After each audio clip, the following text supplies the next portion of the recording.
Sit back and relax for the next few minutes as John interviews one of his best friends and a true friend of the Dash family, Sue Dunn. Sue is an accomplished horsewoman who has ridden many world grand champions. She and her husband, Dwight Dunn, have spent years training and working within the horse industry, building lasting friendships throughout the horse community.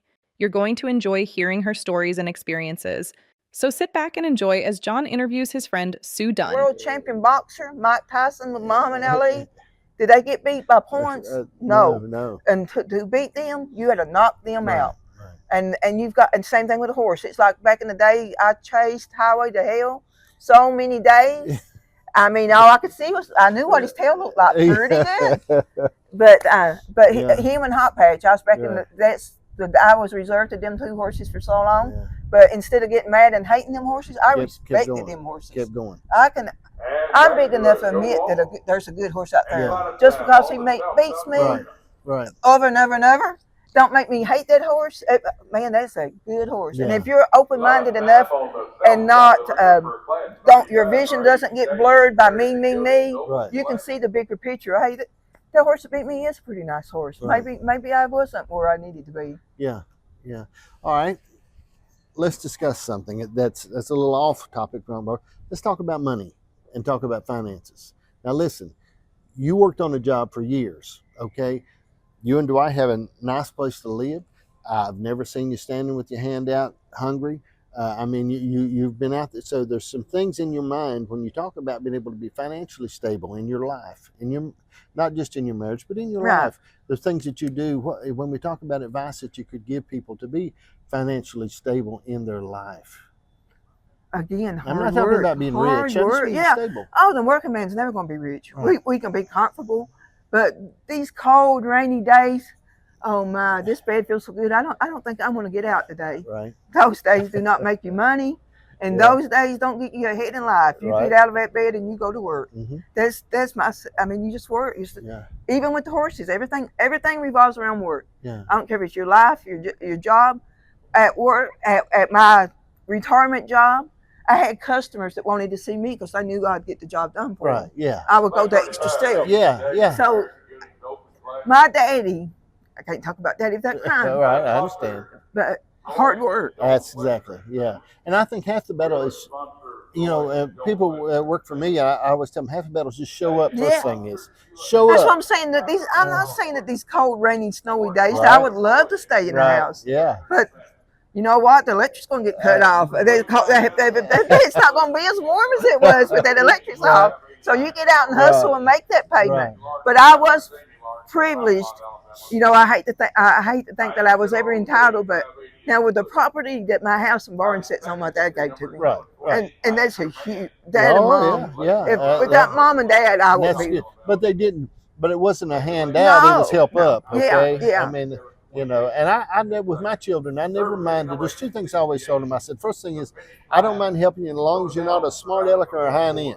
Now, if you're a hind end to me, I'm gonna still love you, but I'm gonna keep my money in my pocket. If I was sitting here right now and I was being smart to somebody, or my dad could give me a look, and I'd shut up. I'd shut up. I knew I'd never step my bounds. Respect. Yeah, I think when you think about that in our life, one of the things that we're born with, and I believe that your blood is so important. It's like in a horse, man. That's why we got horse papers and things like that. We look at the heritage. When you think back in your family, what was put in you, and it's not just things. And you got to have enough respect about you that you. I wanted to work hard because it was a reflection on Daddy. Exactly. You can't believe people come in the office. Oh, I knew your dad. He was such a hard worker. Right. I took pride in it. See, ain't that great? I mean, I think about when my dad passed away, 2 years ago, and people. I know he's missed all over the town that we were in. Every day he would get up and go to town, and I think about it, and that's important heritage. I mean, it's something you don't want to do nothing embarrassing. That's exactly. No. That's exactly, and I think sometimes that's, and it's not just the generation, but there's some things missing in some people, and it's always been that way. But there's some things that are missing as far as really doing that thing and embarrassing. I don't know. Well, all right. We're talking about changes. Let's talk about changes over the years. What are some things that changed as far as horse shows that stand out in your mind? When we talk about overall in horse shows, what are some things you've seen that have changed? Other than crowd participation, the horses are still good. I mean, they might not be 5 in the class, but there's 5 good ones usually. Right. But as far as change, I really haven't noticed a whole lot as far as it affected me. As far as the horses have changed, their way of going has changed. We've got faster. Right. These horses now are flying. Yeah. And I love it. Yeah. But as far and we want a nice set up horse. I want, but as far as a change in the breed, I really haven't seen it a lot. I mean, nothing to affect me negative. There's probably been some positive changes. I think we're breeding some good horses. We are. That's what I'm saying. Horses are great right now. My goodness, you can watch a class and you say, "Gosh, there'd be 5 or 6." You wouldn't care to have either one of them. A thin line. Yeah. Between who won. Yeah. Yeah. It really was. Well, all right.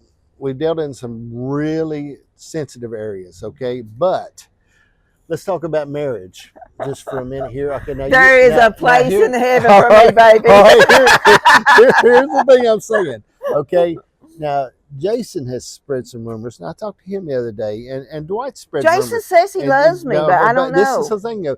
Jason says that Dwight thinks he's the eye candy, but you are, okay? I've ate too much of that candy. My eye candy has expanded because I have been eating the candy. We can take care of that. But I mean, when you talk, you and Dwight seem to have a great relationship. Okay? If we argue, it is over a horse. Yeah, I know. It is never ever. Yeah, I've seen it is never ever a life changing moment in your life because we're on the same page, and we're usually on the same page with horses. But if there's any voices raised, a horse is involved. I've seen that before.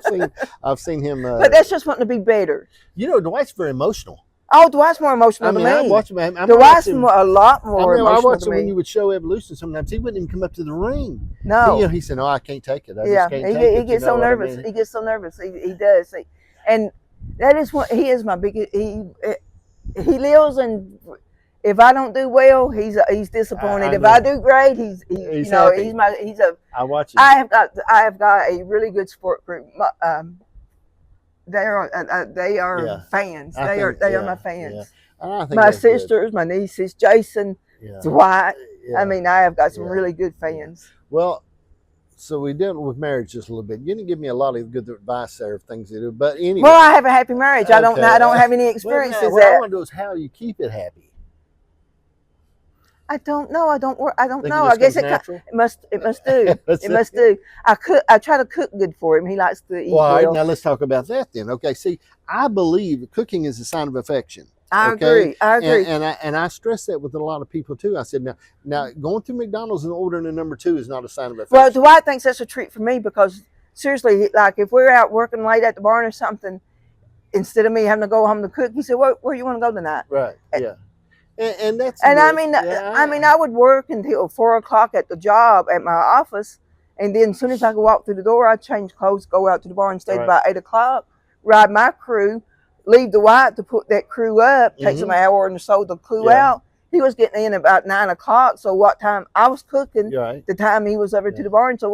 So now it's a treat to me for him to say, And I say that, and we eat out sometimes, but I cooking, man, I've said this before, and a lot of women don't grab that, okay, or men, but I mean, because a lot of men, there's more men cooking than what you think there are. But I mean, I'm going to have to support those cooking men. But what I'm saying is, a lot of women miss that. I really believe there's something that makes a man feel good when he comes home and there's a meal. Waiting on him, a hot meal, a good quality meal. If you made a hot meal for him, it really, and you can't fight that. I'm just saying it's real. When he comes home and there is a meal waiting on him. And, Janice used to, when I worked late sometimes, I mean, she'd fix breakfast for me at 12 o'clock in the morning. My dad always worked the day shift at the coal mine, so he was getting up at 4:30. My mom always had him pork chop, biscuit and gravy, and fried apples waiting on him every morning. Yeah. When he'd get off to work, it's time for us to go to school. You know what we had? Right. We had a full breakfast, another one because she would cook another one, but we'd have a full breakfast waiting on us. I can remember when we were in grade school and free lunches and breakfast first came out. nobody would. Our principal would come to the playground before his classes would take up, as in grade school, and try to shoo everybody into the cafeteria to eat. Right. And that nobody would come because they say, "Mommy cooked this morning. Mommy cooked this morning." Yeah. Now it's full. I bet you don't. I bet you don't hear "Mommy cooked this morning." No, Mommy, no. which that attributes a lot to it. There's a lot of working women now too. Right. So that attributes to that. I mean, it's just I see it all the time. All right, so we've dealt with that. We've dealt with marriage. We've dealt with money. We've dealt with advice. We've dealt with horses. But there's one topic we haven't covered. Now, growing up with Mona. Okay, I mean, I'm not. And you don't I was always the low man on the totem pole. Okay, all right. So growing up with a sister, growing up with Mona. I mean, what were the challenges?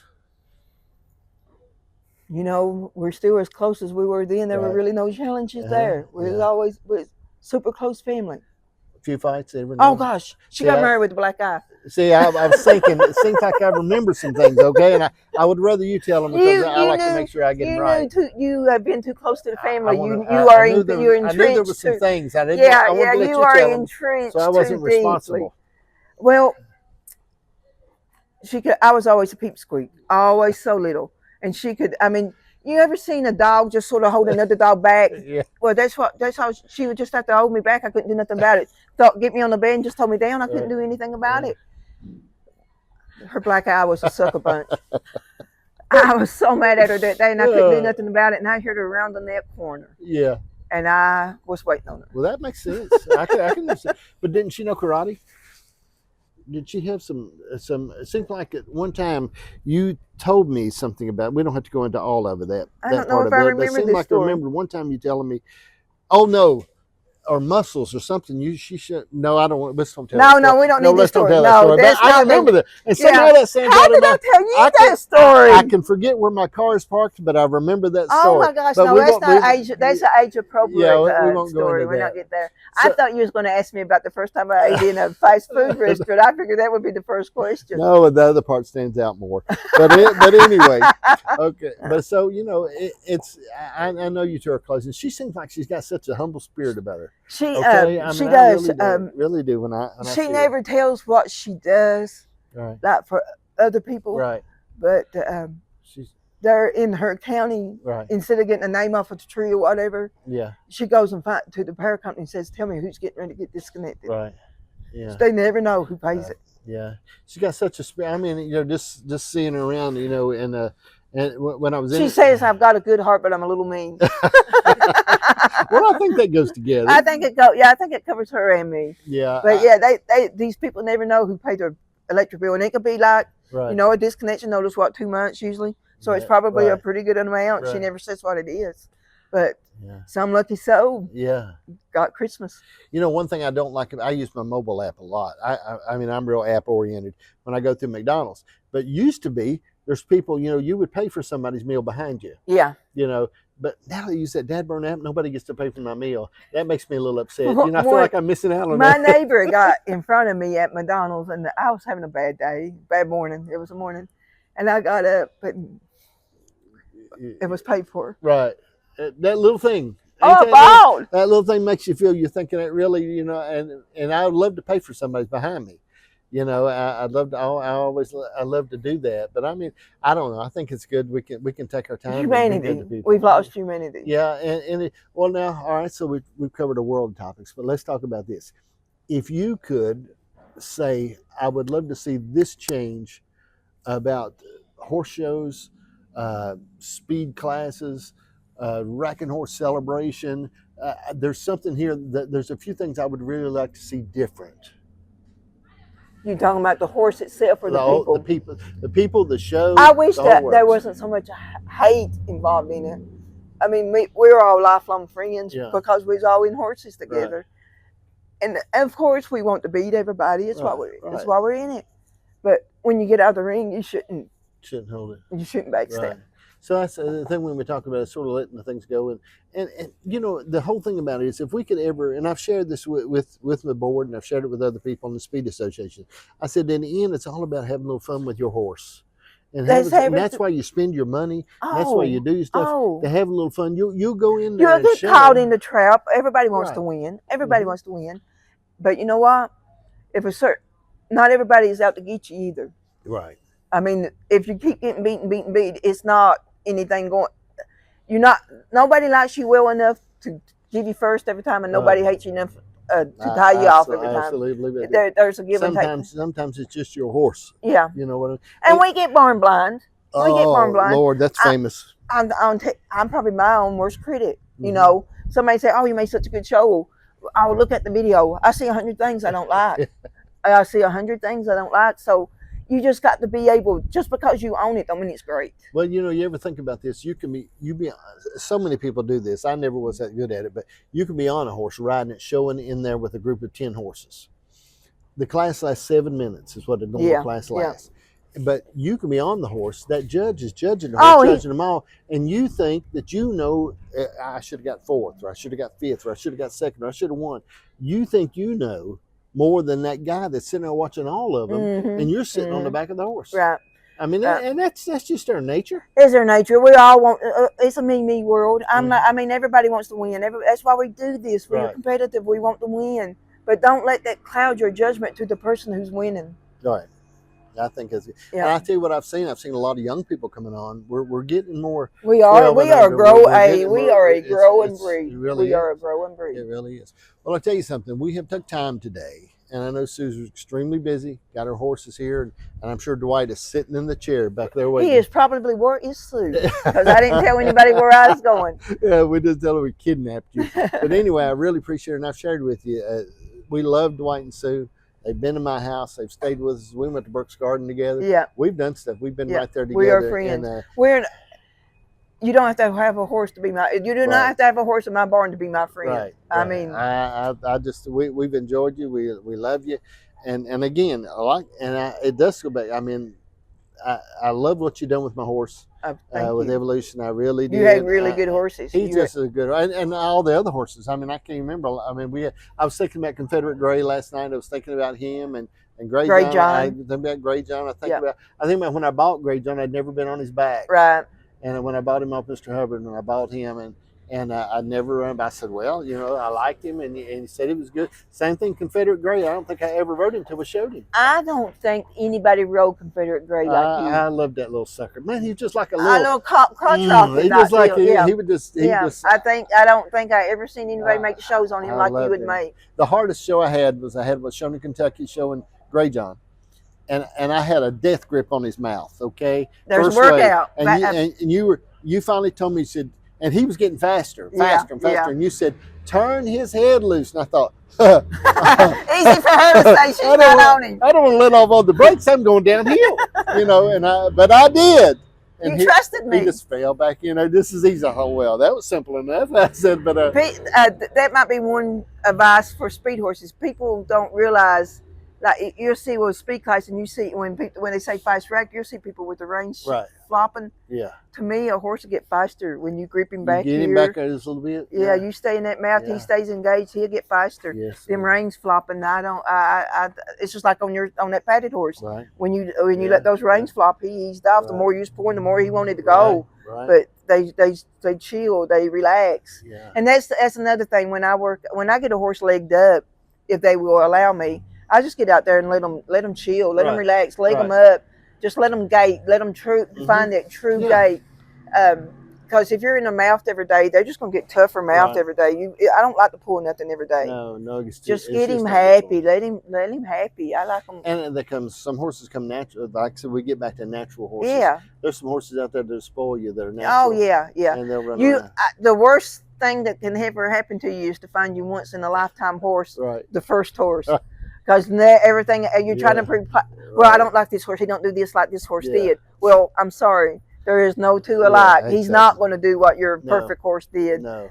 You ride me long enough, you'll learn my quirks. You'll learn. I'll become your perfect horse. Like if I've got the qualities, you know. But there is never two that's going to be the same. And in my life, I have probably like last night, we was out here warming up, and I think in the warm up area, I had every horse except maybe two. Right.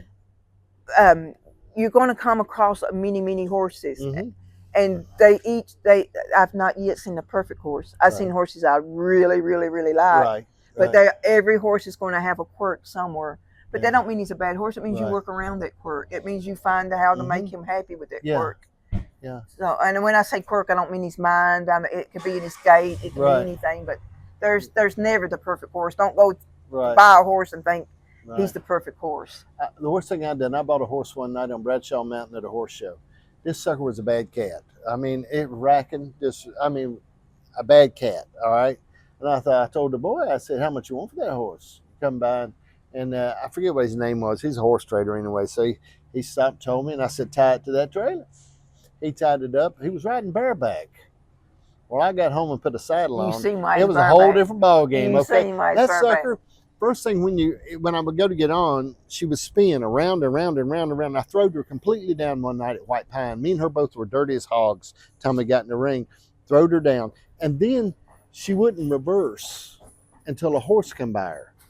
So I would be sitting in the ring, waiting on somebody. The judge would be, the announcer would be saying, you can reverse. And I said, as soon as a horse comes, because she wouldn't reverse. I will reverse as soon as I'm able. I said, I'll never buy another bareback horse at a horse show. Or if you're, also don't buy one, the old man's riding with a halter or a silk race rope. Ain't that beautiful? There's a reason there's a silk race rope there. We traded for a horse one time. It come in at the barn down there, and should have really known that things were going on, but they were riding the horse behind the truck with a set of racks on it. They didn't even have it in the trailer, okay? And this was a walking horse, registered back out of midnight sun. This was a long time ago, okay? Good blood. Big bay horse, about over 16 hands tall. They come in there with it, riding it behind the trailer. Skinny as a rail, okay? Big old bunch. We said, ain't this something? So my dad worked up a trade anyway. I don't remember what he traded. Anyway, he traded for it. And so we put we bedded its stall that night. We had to build a stall for it in the hallway because we didn't have one. And come back the next day and it'd eat all its bed and eat through the boards and was standing out in the field. And so anyway. She was hungry. So she's thin. We got to riding that thing, and it would rear up. The fatter it got, the meaner it got. It would rear up and click its front feet together. And we were showing one night in Tazewell, and John Campbell was showing it, and it reared up and put its front legs over the rail. And then he jerked his head back and it reared back up and went back on. But so we finally got to where we starved it down to where it got broke again. but it was just, we called it Bones. We called it Old Bones. But I mean, that thing was so crazy. But you get horses in your life that you'll remember really, the rest of your life. Really do you remember? They make an impact. I wish, that's the thing I told Dwight. I said, I wished, but when we opened up our barn, that I had written down every horse's name, because I'd hate to think how many horses that's came through and through there, how many we've been associated with. Yeah. All right, I know we covered a lot of topics. Let's cover one more and then we'll be done. I'll let you go. Okay. Cats at the barn. All right, I know, and there's been some rumors going around, things like that, and I don't want to share stuff because I don't get in people's business unless it's advantageous to me or builds my reputation. But I mean, do you have any cats at the barn? I mean, do you collect any cats, or have you ever done that? Or it is world renowned or county renowned that if you've got a stray, I could walk out of my door, and like this happened this week. There was this little wet rat-looking kitten in my yard, and I thought, out of my 30 that I have, I thought, that's not my cat. She has now became my cat. I would imagine. Yeah, I've the humane. I had to help with the spay and neuter clinic, and they work on stuff that out of the shelter, and they'll call me and they say, "Hey, we've got this feral cat. Next week we're going to have to put him down. He's got nowhere to go." And I'll go get him. I figure, I'll keep you about a week or two there, and I'll keep you about 4 days locked up in a cage there at the barn. Right. And if you stay, you stay. You've got free grain. I mean, I live in the head of the holler. You've got multiple acres to travel on. Right. If you survive, you survive. If not, it's a better life and a better death than what you're going to have. Is my view on him. Right. But I went down once. I was going to get one cat from the shelter. They come spayed and neutered, thank God. But I come back with 9. But right now my count is 30, and I keep a 30-pound bag of cat food in every vehicle I have. Right. You can go now. The truck that I drove down here to bring the horses, it's got a 30-pound bag of cat food in it. But it's for strays on the side of the road. And there's these 2 dogs on my holler that I've been worried about them because I'm going to be gone 5 days. Right. They're going to go 5 days without eating. Hopefully, one of my neighbors will feel sorry for them, but they know my vehicle and they chase my vehicle. Right. But Dwight's truck and my truck both just got 30 pounds of food in it, and they know us, and wherever they run us down at, we stop and give them a bowl of food, and they've ate that day. If we're out 5 times that day, they usually eat 5 times. But we might go 2 or 3 days and not get off the holler, so the poor little things are hungry. But if I always make a point not to let them go too long. Hopefully the owners fed them somewhere between there, but I'm not going to swear. I just want to clear up the rumors about it. No, it's not a rumor. It's a fact. I probably spend. I go to every. I'm now a check drawer for a return, and every payday once a month, I go to Rural King. I buy 8 30-pound bags of cat food, and I buy 30 cans of canned food to do me a month. And I take my canned food and I mix it with my dry food, and everybody gets them a little pile. And I still got the dogs that Mom and Dad had. And when Dad passed, they just sort of moved down because they hung out at the barn anyway. Because Daddy was at the barn 24/7. So they just thought that was their home. So they have came. They are now my dogs. They're too fat. They're about 14-year-old, but they're too fat to live. So I did say, hopefully, while I'm gone, they lose weight. Well, it's good. Well, I tell you, in closing, I'll tell you, as I shared with you, Sue, we've loved her and Dwight for a long time, and they're friends Feeling of is ours. mutual. And we've enjoyed the relationship, and it's part of the reason why we do what we do, is the people. And I didn't expect this to be emotional. You've got me ready to cry every minute. I love you all. I have that effect on people. Evidently, you do. Janice cries a lot of times when she sees but me it's in the probably. morning. I was going to say, but it's probably a different reason than I'm crying. I told her that it's better or worse. A while back, Janice went through some different sickness, and this summer I told her she's really stifled a lot of things I wanted to do because she's had the meningitis and several things going on. She's held you back. And I told her, I said, we went through this sickness thing long enough. I mean, I need that Come health on, part. that's I said, right. We get things better. to do. Yeah. Well, okay, we appreciate you. Thank you for watching. Thank you all. I've enjoyed this. I was really dreading it. I'm going to tell you. I think you're a natural. Oh, do you? I cannot wait till I can't wait to hear my hillbilly slang on this, because when I used to go to Alabama, when we go to Alabama to show, they'd bring people out of. If I went to a fast food restaurant, they'd bring people out of the kitchen. Hey, listen to her talk. All right, you have been watching Just from the Shed, the road edition. We appreciate you watching, and it's our hope that you enjoyed John Dash and Friends today. Your host, John Dash, believes these television programs serve as preserving history, capturing meaningful conversations and life lessons for generations to come. Each week, he sits down with friends from all walks of life as they share their wisdom, their stories, and their life experiences. If you enjoyed today's program, you can find us on all social media platforms. Just search John Dash and Friends. We're on Facebook and TikTok as well. In closing, John and his family thank you for allowing us to introduce you to their friends. We look forward to seeing you next time on John Dash and Friends.